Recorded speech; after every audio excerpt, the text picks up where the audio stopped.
day, boys and girls. Welcome to another kid story.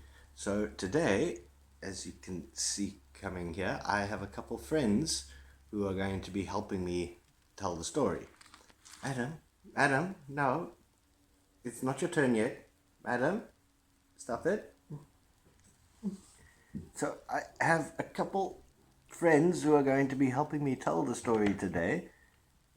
If Madam can stop being a camera hog, and they're going to help me tell the story, and hopefully it will all work out. So the first guest I have actually isn't Madam. Thank you. The first friend I want to introduce you to. Ooh, come here. Hey, hey. There we go. Madam, your tail. Thank you. This is my first friend that I want to introduce you to. Her name is Bessie. She's a rabbit, as you can see. Such a camera hog. And she's a couple years old now. We got her very recently from some family that can't look after her anymore because they have to move, unfortunately. Now, Bessie here, we got from a pet. She was gotten. My family got Bessie, speak properly, from a pet shop. And while she was at the pet shop, she used to have a lot of babies because the pet shop wanted her to have babies so that they could sell them. Now, Madam over there, on the other hand, now you don't want to be in the camera. Madam, on the other hand, has never had any kittens. She's never had babies. And that's because when she was still very young, she had an operation to make sure that she couldn't. And I know it may seem sad at first that she can't have babies, but trust me, it's not a sad thing. Madam doesn't want to have babies. We don't want Madam to have babies. There's enough cats already that don't have homes, you see.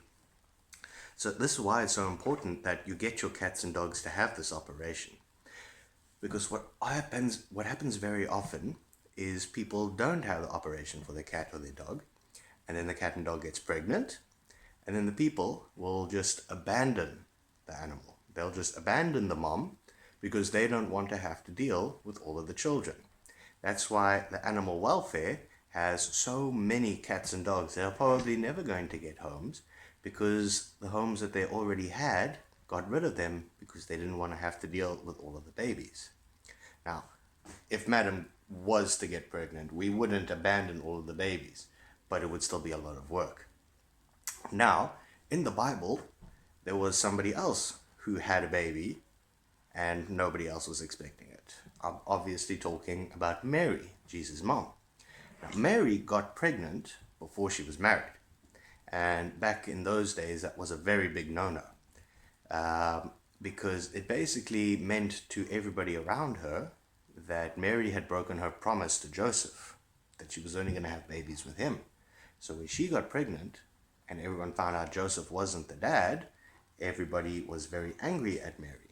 And it didn't matter how much she tried to tell them that it was God who had done a miracle, that her baby was going to be Jesus the Messiah.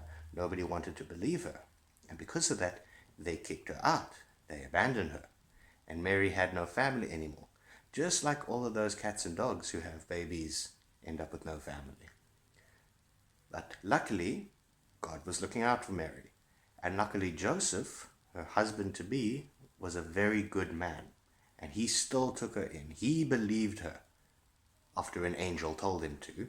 But he still believed her and he looked after her. He was a good man. So kids, just remember, make sure your cats and dogs have that operation if you don't want to have babies. And make sure you look after your cats and dogs and your bunnies. Bessie's looking at me now, and your bunnies. And remember, God loves you.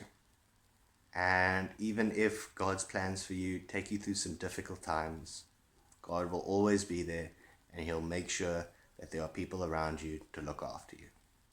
So I hope you have a blessed week. And from Madam, Bessie and I,